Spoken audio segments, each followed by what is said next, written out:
పరిశుద్ధ గ్రంథంలో నుండి మార్కు సువార్త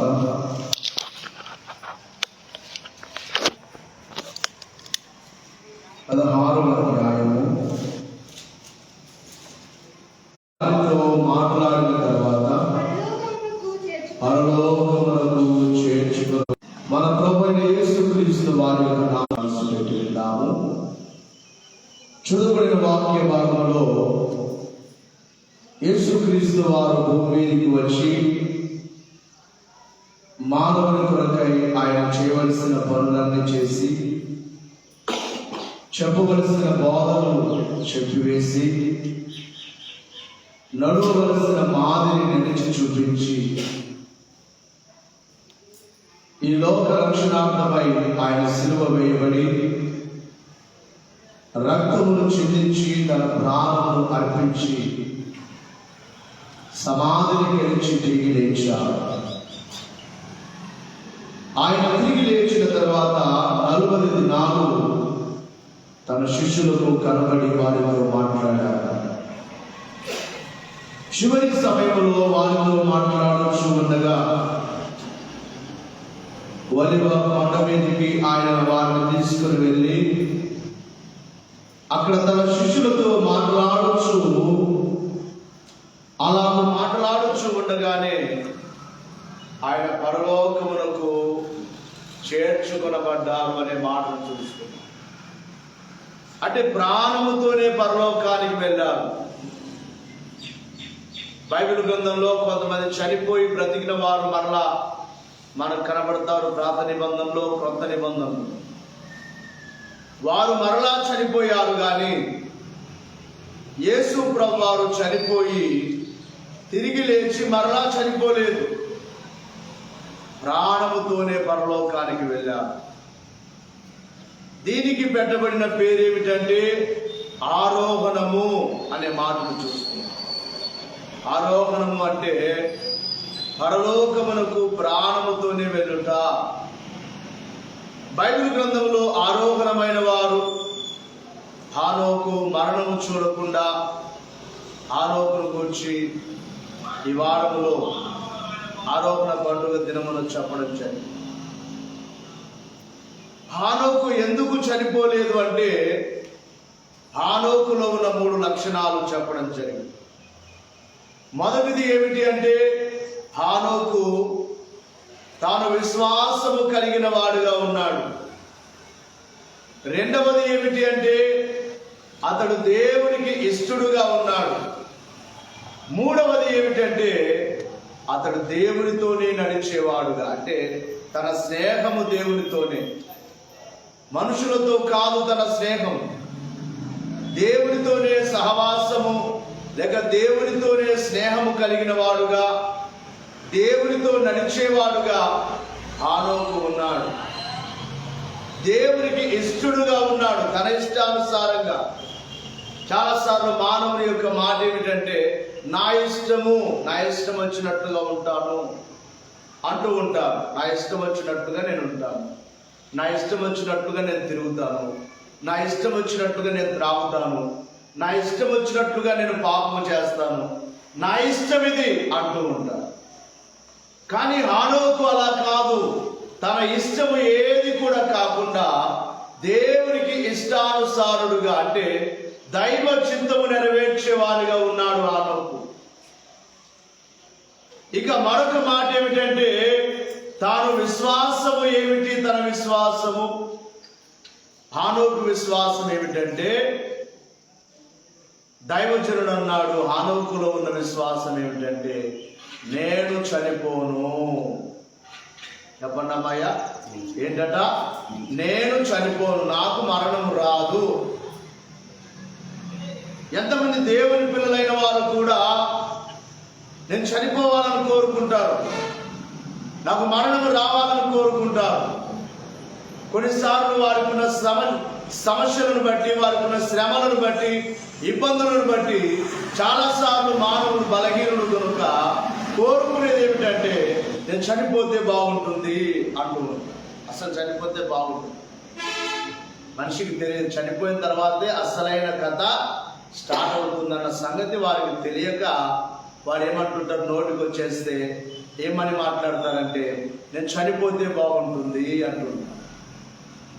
మరి కొంతమంది మా యొక్క ప్రాంతంలో, రాయలసీమ ప్రాంతంలో విసుగుతో కొంతమంది స్త్రీలైన వారు మాట్లాడుతూ ఉండేవారు. పల్లెటూరులో కనుక నేను వినేవాడిని. వారు మాట్లాడే మాటలు ఒక్కోసారి నేను గుర్తు చేసుకుంటూ ఉంటాను, వాక్యములు సందర్భానుసారం.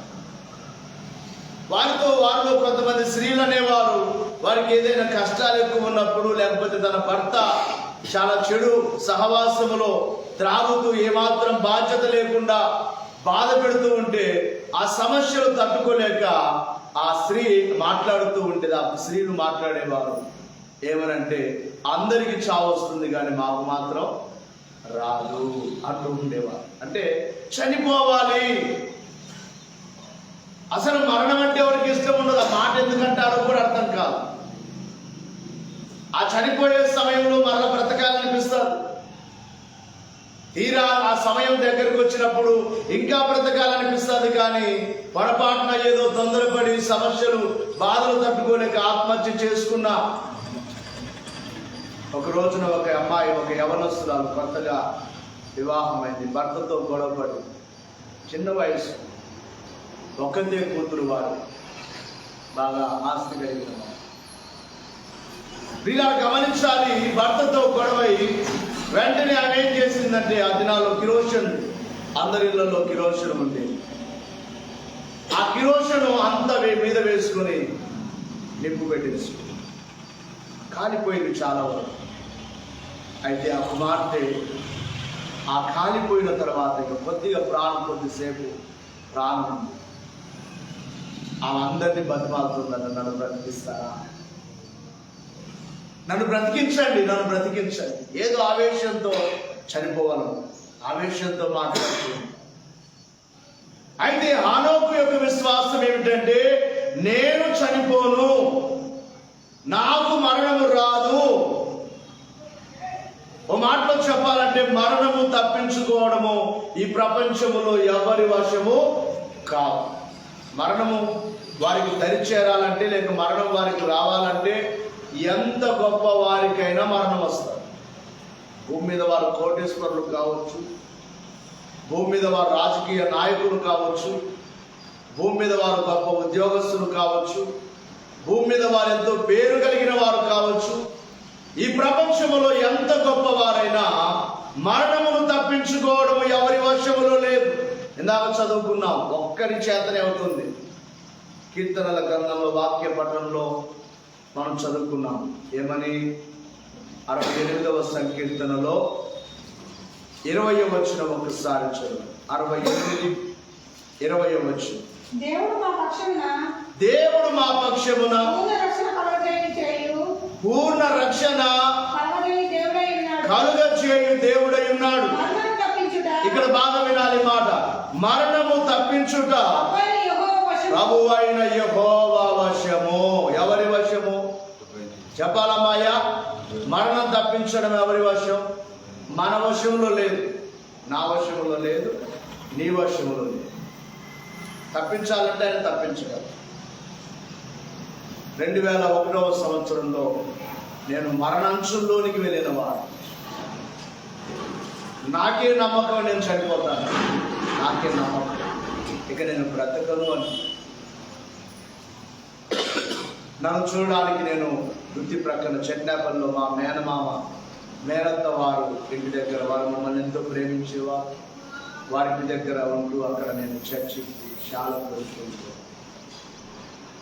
చాలా భయంకరమైన పరిస్థితి. కాళ్ళు చేతులన్నీ వాపు వచ్చేసి, కడుపులో ఆ లివరు అన్నీ కూడా వాపు వచ్చేసి, నీరు పట్టేసి, గుండెలో వరకు నొప్పి భయంకరమైన నొప్పి. ఒక పుండు ఎలాగైతే ఉంటే ఆ గాయమైతే ఎంత నొప్పి వస్తుందో అంత నొప్పి వచ్చి డాక్టర్ దగ్గరికి వెళ్తే ఆయన అన్నాడు, తప్పకుండా ఆపరేషన్ చేయాలి. ఆ నీరంతా తీసేస్తే కానీ 1 సంవత్సరం వరకు మందులు వాడితే మేము చెప్పలేము. అప్పుడు కూడా గ్యారెంటీ చెప్పాలి. 1 సంవత్సరం మందులు వాడితే అప్పటికేమైనా నయం అవుతుందేమో, లోపల కనుక అది అంత త్వరగా అది బాగవుదని చెప్పి డాక్టర్. ఆ నొప్పి వస్తే గుండెల్లోనికి వచ్చేది, ప్రాణం పోయేటట్టుగా కింద పడి దొర్లి ఏడ్చేవాడిని. అప్పటికి మా తల్లిదండ్రులు ప్రభుని నమ్మలేదు. మా నాన్న మా అమ్మ నేనంటే ఇష్టపడేవాడు కాదు. ఎందుకంటే దేవుణ్ణి నమ్మాను. చాలాసార్లు మా అమ్మ నాతో అనేది చెడి పుట్టావు కదరా మా ఇంట్లో, ఎందుకు పుట్టావు మా ఇంట్లో, నాకు ఎందుకు పుట్టావురా నువ్వు, ఏ పండుగ చేసుకున్నా నీతో ఒక సమస్య అని చెప్పి ఎన్ని మాటలనేదో మా అమ్మ. కేవలం నేను దేవుని నమ్మినందుకు, వాళ్ళు చేసింది తిననందుకు, వాళ్ళ దగ్గర వాళ్ళు చేసేటట్టుగా నేను మొక్కనందుకు. మా నాన్న కూడా ఒకరోజు నన్నాడంట, మీ కొడుకు చాలా సీరియస్గా ఉన్నాడన్న. మా అత్తలు ఊరికి వచ్చి ఒక ఆయన, అన్న చాలా సీరియస్గా ఉన్నాడన్న, నడిపోడు చాలా సీరియస్గా ఉన్నాడు, ఒకసారి వెళ్ళి చూడండి అన్న అంటే మా నాన్న అన్నాడు, వాడు పోతే నాకు 2 కొడుకులు ఉన్నారులే, వాడు పోతే చస్తే చావని వాడు. ఇప్పుడు అంటే మా నాన్న నేనెప్పుడన్నాను అంటాడు, నేనెప్పుడన్నాను అలాగా, నువ్వు నా గురించి చెప్తావని వాళ్ళు ఫీల్ అవుతారు. నాకు అవన్నీ గుర్తు అన్నమాట. ఎందుకంటే నా జీవితంలో నేను అనుభవించాను. ఆ శ్రమ నాకు తెలుసు, ఆ దుఃఖము నాకు తెలుసు, అనారోగ్యము నాకు తెలుసు. అది తలంచుకుంటే ఇప్పటికీ నాకు నా మనసులో ఆ దుఃఖం వచ్చేస్తుంది. నాకు భయంకరమైన పరిస్థితి. వీళ్ళరా అలాంటి సమయంలో నేను చనిపోయే పరిస్థితి. నేను చాలాసార్లు చెప్పిన మాటలే మరలా ఆయన చేసిన కార్యం ఇక్కడ మనం చదువుకున్నాం. మరణము తప్పించుట ఎవరి వశము? చెప్పాలి గట్టిగా, ఎవరి వశము? వాక్య సందర్భముగా నా సాక్ష్యాన్ని నేను గుర్తు చేసుకుంటాను. ఆ రాత్రి, ఆ సాయంకాల సమయం 6-7 అవుతుంది టైం. మా మేనత్త పిల్లలు, మా మేనత్త మనవరాళ్ళు అందరూ ఒక చోట కూడుకొని, నన్నేమో ఇప్పటికి గౌరవిస్తారు, అప్పటికి గౌరవించారు. చేరేసి కింద కూర్చోలేని పరిస్థితిలో ఉన్నాను. చైర్లో కూర్చున్నాను. వాళ్ళందరూ నవ్వుతున్నారు, ఆరోగ్యంగా ఉన్నారు కదా. రోగముతో ఉన్న వారికి సంతోషం ఉంటుందా? చెప్పండి అమ్మాయ్యా. లోపల అనారోగ్యం ఉంటే సంతోషంగా ఉండగలమా? ఉండలేము. అందరూ బాగా నవ్వుతున్నారు, వాళ్ళు జోకులు వేసుకుంటూ. అందరు పిల్లలు పెద్దలు అందరూ కలిసారు కనుక సంతోషంగా నవ్వుకుంటున్నారు.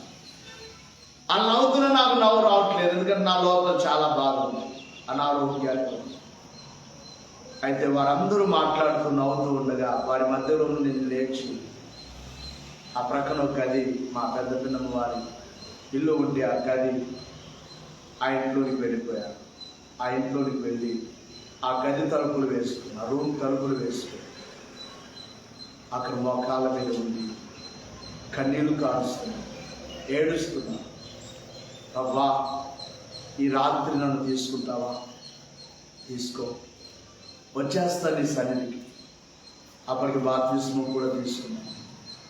బాప్తిస్మం తీసుకోకముందు ఒక ప్రార్థన చేస్తున్నాను, ప్రభా బాప్తిస్మం అయ్యేంత వరకు నాకు మరణం వద్దాయి, బాప్తిస్మం అయిన తర్వాత నన్ను తీసుకువస్తారే సరే. అంతటి అనారోగ్యంలో బాప్తిస్మానికి వెళ్తుంటే మా మేనమామ, ఆయన దేవుని నమ్మిన ఆయన వద్దన్నాడు. ఇప్పుడు ఎందుకు నాయన నీకు ఆరోగ్యం బాగోలేదు?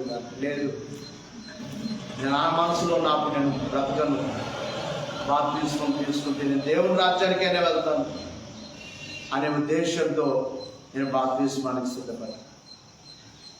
గమనించాలి ప్రియులారా, ఆ రాత్రి నేను ప్రభుని అడుగుతున్నాను, ప్రభువా నన్ను తీసుకుంటారా? ఈరోజే, ఈ రాత్రే నా ప్రాణం తీసుకో, నన్ను మీ సన్నిధికి చేర్చుకో, నేను ఆపరేషన్ మాత్రం చేయించు, నాకు ఆపరేషన్ వద్దు, నేను ఆ నీరు లోపల ఉన్న నీరు తీర్చుకోను, నాకు ఆపరేషన్ వద్దు, తీసుకుంటావా? నీ రాజ్యాన్ని తీసుకో. ఒకవేళ నాకు జీవం ఇస్తావా? ప్రభుతో నేను తీర్మానం చేసుకున్నాను, నీ కొరకే బ్రతుకుతా, నిన్నే స్తుతిస్తా, నీ సేవ చేస్తా. ఇలాగున నేను ప్రార్థన చేయించు ఉండగా వ్రాత ప్రత్యక్షత అనే మాట మనం దైవజనుడు 7 ప్రత్యక్షతలు మనకు బైబిల్ విషయంలో 7 ప్రత్యక్షతలు, దర్శన ప్రత్యక్షత, స్వప్న ప్రత్యక్షత, స్వర ప్రత్యక్షత, వ్రాత ప్రత్యక్షత అని ఈ రీతిగా వాక్య ప్రత్యక్షత, ఈ రీతిగా 7 ప్రత్యక్షతలను గురించి దైవజనుడు చెప్పిన మాట.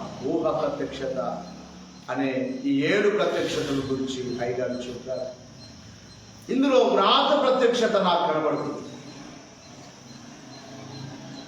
ఏమని అంటే,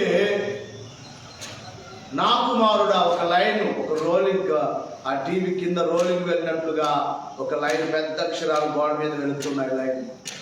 నా కుమారుడా, నీకు మరణమే అనే మాట లైన్ వచ్చేసి, అది నేను చదువుతూ అనుకుంటున్నాను, ప్రభా మరణమా అయితే తీసుకోండి, వచ్చేస్తాను నాయనా అని అంటుండగా ఆ మరణము అనే లైన్ అలా ముందుకు వెళ్ళిపోయి నీకు మరణమే గాని అని వచ్చింది. గాని అనగా ఇంకా ఏదో ఉంది అని అలాగూ కనిపెడుతూ ప్రార్థనలో అలాగే ఉన్నాను. నీ మరణాన్ని కొట్టివేసి నేను నీకు జీవం ఇచ్చుచున్నాను అని. నీ మరణాన్ని కొట్టివేసి నేను నీకు జీవం ఇస్తున్నాను అన్న మాటలు అలాగున ఆ లైన్ గోడ మీద వెళ్ళాయి. ఆ రోలింగ్ లాగా ఆ టీవీలో వస్తాయి కదా, అలాగా పెద్ద అక్షరాలు అలాగా వెళ్ళిపోయాయి. ఆ రాత్రే దేవుడు నాకు స్వస్థతను కలిగి తెల్లవారేలోపు ఇప్పుడు నా చేతులు ఎలా ఉన్నాయో అలాగే, నా కాళ్ళు ఇప్పుడు ఎలా ఉన్నాయో అలాగే, నా ముఖం అంతా అలాగ నా వాసిపోయి ఉండేది మామూలు అయిపోయింది. బ్లడ్ 6 పాయింట్లు ఉందని చెప్పాట. ఆ ఇంజక్షన్లు కొన్ని రాయించారు, అది తీసుకున్నాం, వేయించుకోవాలి, బ్లడ్ ఎక్కించాలి అన్నారు. అయితే అద్భుత రీతిగా ఆ రాత్రి అన్నిటిని దేవుడు తీసివేశాడు. ఆ మరుసటిలోనే మా మేనత్తతో మేనమామతో నేను అన్నాను, ఇదిగో ఇక ఈ మాత్రలు నాకొద్దు, ఈ మందులు నాకొద్దు, నేను హాస్పిటల్కు రాను. ఏంటి నాయన అంటే, దేవుడు రాత్రి నాకు దర్శనం ఇచ్చాడు, నన్ను స్వస్థపరిచాడు, నేను మా ఊరికి వెళ్ళిపోయాను. దేవునికి మహిమ కలుగును గాక. ఆ రోజు నుంచి ఈ రోజు వరకు ఆ నొప్పి లేదు, ఆ బాధ లేదు, ఆ సమస్య అసలే లేదు. దేవునికి మహిమ కలుగును గాక. మరణము తప్పించుట ఎవరి వశమో, ఎవరు తప్పించుకోలేరు భూమి మీద. ఎంత డబ్బున్నా, కోట్లు డబ్బులున్నా, మన చోటుకు వెళ్తే వారంలో ఒక ఆమంటుంది, మా మేనమామ కోట్లు సంపాదించాడు, దండిగా సంపాదించాడు, అంత వడ్డీకి ఇచ్చేశాడు, సడన్ గా చనిపోయాడయ్యా అంటుంది మా ఆమె. ఏమైందమ్మా అంటే, ఆ ఇంటి మీదకి వెళ్ళి వచ్చేసి ఇంటి మీదకి వెళ్ళాడట, కిందికి దిగి వచ్చాడట, కుర్చీలో కూర్చున్నాడట, ఒక్కసారిగా ఏమో కళ్ళు తిరిగినట్టు అయిందట, అలా తల వాల్చాడట, అలాగే చచ్చిపోయాడట అయ్యా అంటున్నా. అతను దేవుడు నమ్మలేదు. ఇందాక చదువుకున్నాం, దేవుని ఎరుగని వారు గడ్డి పువ్వు వలె, ఒక గడ్డి వలె పచ్చగా అయిపోతారు. వాటిని చూసి మనం అనుకుంటారు, దేవుడు నమ్మకపోయినా ఎంత బాగున్నారు, దేవుడు నమ్మకపోయినా ఎంత బాగా మీరు మేడలు కట్టించారు, ఎంత బాగా కారులలో ఉన్నారు, ఎంత బాగున్నారు అనుకుంటాం. కానీ గడ్డి పువ్వు లాంటి బ్రతుకు అని బైబిల్ చెబుతుంది. ఒక ఎండ వచ్చినప్పుడు ఎలా వాడిపోతుందో అలా వాడిపోతారు. ఒక పుష్పము పుష్పించి వాడిపోయినట్లుగా జీవితం. మరణము తప్పించుట మన తండ్రి వశం. అయితే మరణము లేకుండా పరలోకానికి వెళ్ళిన వారు బైబిల్లో హానోకు కనబడతారు. ఎందుకు అని అంటే, హానోకులో ఉన్న విశ్వాసం, నాకు మరణము రాదు. ఏమి రాదు చెప్పనమ్మా ఒకసారి ఫోన్ టైం. నాకు మరణము రాదు, నేను చనిపోను.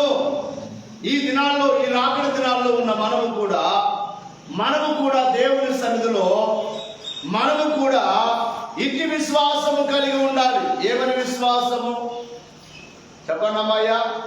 నేను చనిపోను. ఒకవేళ అనారోగ్యం ఉన్నా, ఒకవేళ వయసు అయిపోయినా నా దేవుడు త్వరగా వస్తారు, నన్ను తీసుకుని వెళ్తారనే విశ్వాసం. రెండవది, ఏలియా మరణం చూడకుండా వెళ్ళిపోయాడు. మూడవదిగా ప్రభు అయిన యేసుక్రీస్తు వారు ఆయన చనిపోయి తిరిగి లేచి ప్రాణంతోనే పరలోకానికి పోయాడు. కనుక ఇక్కడ ఒక 5 విషయాలు ఆరోహణము గురించి, ఒక 5 విషయాలు క్లుప్తముగా మీకు చెప్పి ముగించడం జరుగుతుంది. మొట్టమొదటిది ఏమిటంటే ఆయన ప్రత్యేకింపబడ్డాడు. ఆరోహణం అయ్యేటప్పుడు ఆయన ఎలాగున్నా వెళ్ళాడు అంటే అందరితో మాట్లాడుచూ ఉన్నాడు, కానీ వారందరిలో నుండి ఆయన ఏమి చేయబడ్డాడు? అపోస్తుల కార్యముల గ్రంథములో 1వ అధ్యాయములో 9వ వచనములో వ్రాయబడిన మాట, అపోస్తుల కార్యముల గ్రంథం 1వ అధ్యాయం 9వ వచనం. ఈ మాటలు చెప్పి వారు చూచుచుండగా ఆయన ఆరోహణమాయను. అప్పుడు వారి కనులకు కనబడకుండా ఒక మేఘము ఆయనను కొనిపోయెను. ఆయన వెలుచుండగా ఆకాశం వైపు తేరి చూచుచుండిరి. ఇదిగో తెల్లని వస్త్రములు ధరించుకుని 2 మనుషులు వారి యొద్ద నిలిచి, గలిలయ మనుషులారా, మీరెందుకు నిలిచి ఆకాశం వైపు చూచుచున్నారు? మీ యొద్ద నుండి పరలోకమునకు చేర్చుకొనబడిన ఈ యేసు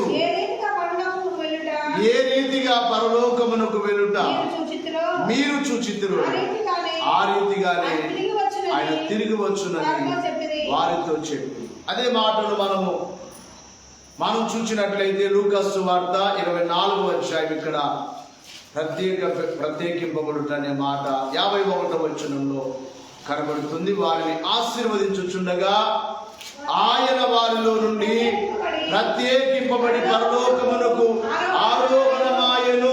బాగా వినాలి, ఇక్కడ ప్రత్యేకింపబడుట మొదటిది. అంటే అందరిలో నుండి వేరైపోయారు, అందరితోనే మాట్లాడుతూ ఉన్నారు, తన శిష్యులతో మాట్లాడుచున్నారు. దాదాపుగా అక్కడ బైబిల్ గ్రంథంలో ఈ ఆరోహణమును గూర్చి వ్రాస్తూ అపోస్తులైన పౌలు అంటాడు 500 మంది చూచారు. యేసు ప్రభు ఆరోహణం అయ్యేటప్పుడు ఎంతమంది చూచారని చెప్పలేమా? 500 మంది. మనకు అక్కడ 120 మంది అక్కడి నుండి మేడగదిలోనికి వచ్చినట్లుగా కనబడుతుంది. అక్కడ ప్రభు ఆరోహణం అయిన తర్వాత 120 మంది మేడగదిలోనికి వచ్చేస్తారు. వీరందరిలో నుండి ఆయన ప్రత్యేకింపబడ్డాడు. వారితో మాట్లాడుతూ ఉండగా ఆయన ప్రత్యేకింపబడ్డాడు. ఒక మాటలో చెప్పాలంటే యేసు ప్రభు జీవితమే ఒక ప్రత్యేకమైనది. భూమి మీద జీవించిన ఆయన జీవితమే ఒక ప్రత్యేకమైనది. ఆయన జన్మమే ఒక ప్రత్యేకమైనది. ఆయన బోధనే ఒక ప్రత్యేకమైనది. ఆయన మరణమే ఒక ప్రత్యేకమైనది. ఆయన పునరుద్ధానమే ఒక ప్రత్యేకమైనది. ఇప్పుడు ఆయన ఆరోహణము కూడా ఒక ప్రత్యేకముగా వారందరి మధ్యలో నుండి ఆయన వేరు చేయబడి ప్రత్యేకింపబడి పరలోకమునకు ఆరోహణుడైపోయాడు. ఇక రెండవ మాట ఏమిటంటే ఆరోహణమగుట. ఆరోహణము అనేది అది గొప్ప స్థితి, అంటే అది ఉన్నతమైన స్థితి. అవరోహణము అంటే అది దీన స్థితి, పడిపోయిన స్థితి. పరలోకములో ఉన్న దేవుడు భూలోకానికి వచ్చి దీనుడుగా కనబడ్డాడు భూమి మీద. ఆరోహణమాయన అనే మాట ఇక్కడ చూస్తున్నాం, అపోస్తుల కార్యముల్లో కూడా చూస్తున్నాం, కనుక మార్కు సువార్తలో కూడా చూస్తాం. కాబట్టి యేసు ప్రభువారు రెండవదిగా ఆరోహణమైపోయాడు. ఆయన పరలోకానికి ప్రాణముతోనే వెళ్ళిపోయాడు, ఆరోహణమైపోయాడు. ఆయన జన్మం మొదలుకొని ఆయన మరణం వరకు ఒక దీన స్థితిలో కనబడ్డాడు. ఆయన మరణం మొదలుకొని పునరుద్ధానం మొదలుకొని ఆరోహణం వరకు ఒక మహిమ స్థితిలో కనబడ్డారు ప్రభు. అంతవరకు ఆయన ఒక ప్రత్యేకంగా ఒక మహిమ స్థితిలో ఇక్కడ ఉన్నారు. ఇంకో చోటికి ఎగిరి ఎగిరి ఆయన వెళ్ళిపోయారు. దాదాపుగా 11 మార్లు తన శిష్యులకు కనబడ్డారు. ఆయన ఆరోహణం అయిపోయినట్లుగా రెండవ మాటను ఇందాక చదువుకున్న వచనాల్లో చూచాం. ఇక మూడవ మాట ఏమిటంటే కొనిపోబడ్డాడు. కొనిపోవడం అనగా నరలోకములో నుండి పరలోకమునకు వెళ్ళుట. కొనిపోయారు అంటే ఒక వాహనం మీద వెళ్ళారు. ఏమిటి ఆ వాహనం? ఆయన కిందాక చదువుకున్నాం కదా, ఆయన కొనిపోబడెను, ఒక మేఘము ఆయనను కొనిపోయెను. ఏం కొనిపోయెను? ఒక మేఘం. మేఘం అనగానే ఇప్పుడు ఆకాశంలో కనబడుతున్న ఈ మేఘాలు కాదు. ఆయన వచ్చినప్పుడు ఒక మేఘము, ఇందాక చదువుకున్నాం. దేవునికి ఏమున్నాయట? రథములు ఉన్నాయి. ఏమున్నాయి చెప్పండి అమ్మాయ? రథములు ఉన్నాయి. ఒక మేఘము ఆయనను కొనిపోయెను అని మాట. మేఘం మీద ఆయన మేఘం మీద ఆయన వెళ్ళారు. నేడో రేపు ఆయన వచ్చేది కూడా మేఘం మీదనే. మేఘం మీద యేసు స్వామి మళ్ళీ వస్తారు. మేఘం మీద యేసు స్వామి మళ్ళీ వస్తారు. మేఘం మీద యేసు స్వామి మళ్ళీ వస్తారు. ఆయన మేఘం మీద మరలా రాబోతున్నారు. ఆయన రాకడ గుర్తులన్నీ ముందుగా చెప్పారు బైబిల్లో. భూకంపాలు వస్తాయని, యుద్ధములు జరుగుతాయని, కరువులు వస్తాయని, మనుషులలో ప్రేమ చల్లారిపోతుందని ఈ దినములలో చూస్తూ ఉన్నాం. కుటుంబాల్లో ప్రేమ లేదు, బంధువుల మధ్యలో ప్రేమ లేదు, స్వార్థం ఎక్కువైపోతుందని యేసు ప్రభువారు ముందుగానే ఆయన చెప్పారు. ఆయన రాకడ చాలా దగ్గరలో ఉంది. ఆయన మేఘం మీద వెళ్ళారు. మేఘం మీద ఏ రీతిగా ప్రభు పరలోకమునకు వెళ్ళుట మీరు చూచితురు, ఆ రీతిగా ఆయన మరలా వస్తారు అనే మాటను చూస్తున్నాం. మేఘం మీద ఆయన కొనిపోబడ్డాడు. ఇక నాలుగవ మాట ఏమిటంటే చేర్చుకొనబడెను. ఏం చేయబడినమా? అయ్యా చెప్పాలి. చేర్చుకొనబడెను. మార్కు సువార్త 16వ అధ్యాయంలో ఇందాక మనం చదువుకున్న వాక్యం. ఇలాగూ ప్రభువైన యేసు వారితో మాట్లాడిన తర్వాత పరలోకమునకు చేర్చుకొనబడి చాలు. ఏం చేయబడి? ఆరోగ్యమైన ప్రభు ఎక్కడికి చేర్చుకోబడ్డాడటమ్మా? పరలోకానికి చేర్చుకొనబడ్డాడు. ఓ మాటలో చెప్పాలంటే పరలోకానికి వెళ్ళాలంటే చాలా చాలా దాటిపోవాలి మనం. ఈ రోజున ర్యాకెట్లు పంపిస్తున్నారు, ఆకాశంలోనికి పంపిస్తున్నారు, ఎన్నో గ్రహాల దగ్గరికి వెళ్ళి పరిశోధన చేస్తున్నారు, సూర్య మండలంలోనికి వెళ్ళాలని ప్రయత్నం చేస్తున్నారు, చంద్రమండలంలోనికి వెళ్ళారు. ఇవన్నీ జరుగుతూ ఉండగా ఒకవేళ పరలోకానికి వెళ్ళాలంటే చాలా దాటి వెళ్ళాలి. ఆకాశాన్ని, మేఘములను దాటాలి, వాయుమండలాన్ని, గాలిని దాటాలి, ఆ సూర్యుని దాటిపోవాలి.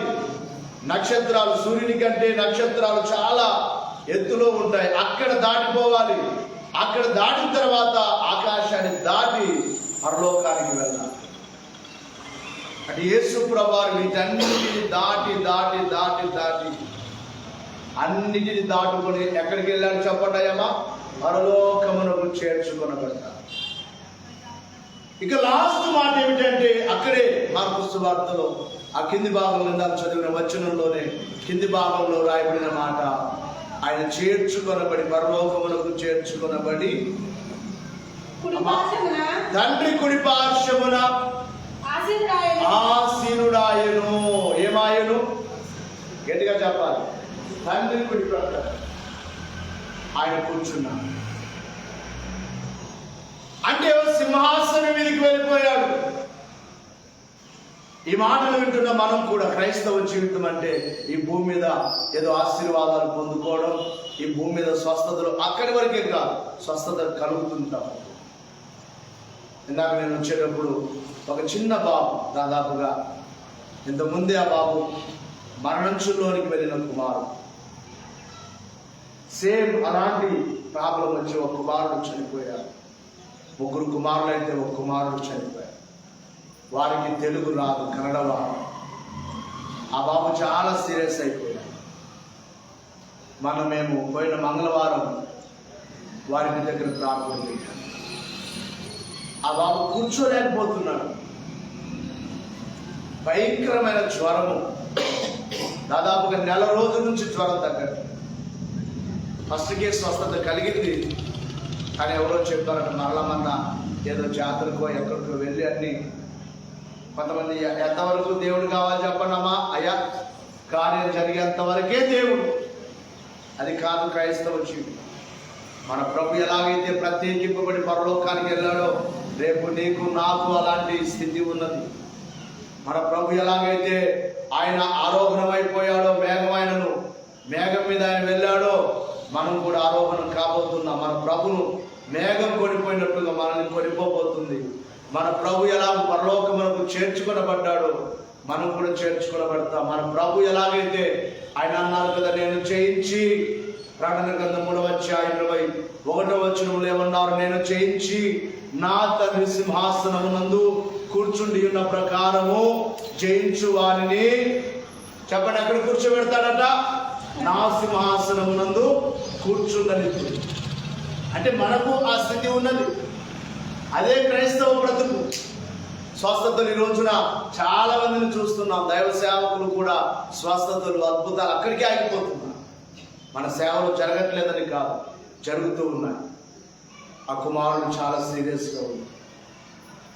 మన వెళ్ళి బలంగా 7 ప్రార్థనలు చేయించాం. ఇందాక అడిగితే అమ్మ ఎలా ఉన్నాడమ్మా బాబు, వస్తూ ఉండగా ఆ అమ్మాయి ఆ బాబుకి ఏమో బిస్కెట్స్ ఏమో తీసుకోవడానికి అందరికి వస్తుంది. నేను చిన్న బండ్లో వస్తుండగా వారు రావడం చూసి ఆగానమ్మా, ఎలా ఉంటున్నాను, ఎలా ఉన్నాడమ్మా బాబు అంటే, ಬೇಸೈದರಯ್ಯ ఇవాళ ఊట మారుతా ఇదరయ్యా అని అంటుందా. దేవునికి మహిమ కలుగును గాక. అక్కడికి ఆగిపోకూడదు, స్వస్థతలు జరుగుతాయి. అది క్రైస్తవ జీవితం కాదు, ఆశీర్వాదం వరకే కాదు. హానోకు వలె నేను మరణం చూడకుండా కదా, నా ప్రభు ఆరోహణమైనట్టుగా నేను కూడా ఆరోహణం అవ్వాలి. ఒకవేళ ఆరోహణం కాకపోతే 7 సంవత్సరాలు మహాశ్రమలు కలుగు. ఆరోహణం కాకపోతే నరకానికి దిగిపోవాలి, పాతాళానికి దిగిపోవడం మంచిదా, ఎగిరిపోవడం మంచిదా చెప్పండి గట్టి. ఎగిరిపోవడానికి కొరకై మనం ప్రయాసపడాలి. ఆనోకు వలె విశ్వాసం కలిగి, ఆనోకు వలె దేవుని ఇష్టానుసారంగా బ్రతుకుతూ, ఆనోకు వలె దేవునితోనే మన స్నేహము, లోక స్నేహం దేవునికి వైరం అని బైబిల్లో రాయి. మనకు స్నేహితులు ఉండొచ్చు. నాకు తెలిసి చాలా వరకు స్నేహితులు మనల్ని చెడు మార్గములో నడిపించడానికే ప్రయత్నం చేస్తారు. వారు చదువుతున్న పిల్లలైన వారికి వారి క్లాస్మేట్స్, వారి యొక్క తోటి విద్యార్థులు కావచ్చు. ఏదో ఒక చెడు మార్గం, పలానా సినిమాకి వెళ్దాం, లేకపోతే ఫలాంది చేద్దాం, ఫలాన్ని తిందాం, త్రాగుదాం, ఈ రీతిగా చెడు మార్గములో నడిపించడానికే ఈ లోక స్నేహం. మంచి మార్గములో నడిపించడానికి కాదు. అయితే హానోకు ఈ భూమి మీద ఎవరితో స్నేహం చేయలేదు. తన స్నేహం ఎవరితో చెప్పండి అయ్యామా, దేవునితోనే. సమయం దొరికిందా తన దేవునితోనే మాట్లాడుతున్నాడు. సమయం దొరికిందా దేవునితోనే గడుపుతున్నాడు. సమయం దొరికిందా దైవ దర్శనంలోనే ఉండిపోయాడు. అందుకే హానోకు అన్న ఒక రోజున దేవునితో మాట్లాడుతూ దేవుడు లాగను పైకెళ్తుంటే హానోకు కూడా లాగా ఎగిరిపోతున్నాడు. మాట్లాడుకుంటూ వెళ్ళిపోతున్నాడు. పరలోక ద్వారం దగ్గరికి వెళ్ళాడు. అప్పుడు దేవుడు అన్నాడట, హానోకు ఇంతవరకు వచ్చేసావు కదా, మరలా వెనక్కి ఎందుకు వెళ్తావు, రా ఇలాగే వెళ్ళిపోదాం అన్నా. ఇలాగే వెళ్ళిపోదాం. ఎన్ని సంవత్సరాలు బ్రతికాడు చెప్పండి? 365 సంవత్సరాలు బ్రతికి. నాకు అనిపిస్తుంది హానోకుని గురించి, బోరు కొట్టలేదా అని. ఏంటమ్మా అయ్యా చెప్పండి, మనకు ఈ రోజు వచ్చి మన రేపు ప్రార్థనకు రావాలంటే మీకైతే బాగా ఆసక్తిగా వస్తున్నారు. కొంతమందిని చూస్తుంటారు ప్రార్థనకు రావాలంటే బోర్ అన్నమాట. ఏం వెళ్తావులే, ఆ రోజు వెళ్ళిందే కదా, ఆదివారం వెళ్ళినా మళ్ళీ సోమవారం వెళ్ళాలా, శుక్రవారం వెళ్ళాలా, ఆ రోజు ప్రార్థన చేసుకోవాలా అని అనుకుంటారు. కానీ హానోకు నాకు అనిపిస్తుంది 300 ఏళ్ళు దేవునితో గడపడానికి ఆయనకు బోరు అనిపించలేదా? నిజమైన విశ్వాసకి అది బోరు కాదు. విశ్వాసంలో బలంగా లేని వారికి అది అలా కనిపిస్తుంది.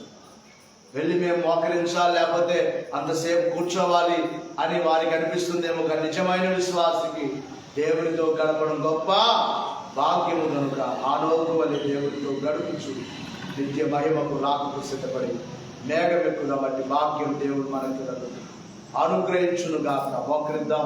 మహాకరుడా, మీకు స్తోత్రాలు. మీరు వినిపించిన వాక్యమును బట్టి వందనాలు. మోకరించిన మీ బిడ్డలందరి హృదయాలను భద్రపరిచి రాకు కొరకై మమ్మల్ని సిద్ధపరిచి మేఘమెక్కించుమని త్వరగా వచ్చుచున్న యేసు నామమున వేడుకొనుచున్నాం తండ్రి. ఆమేన్. పరలోకమందున మా తండ్రి,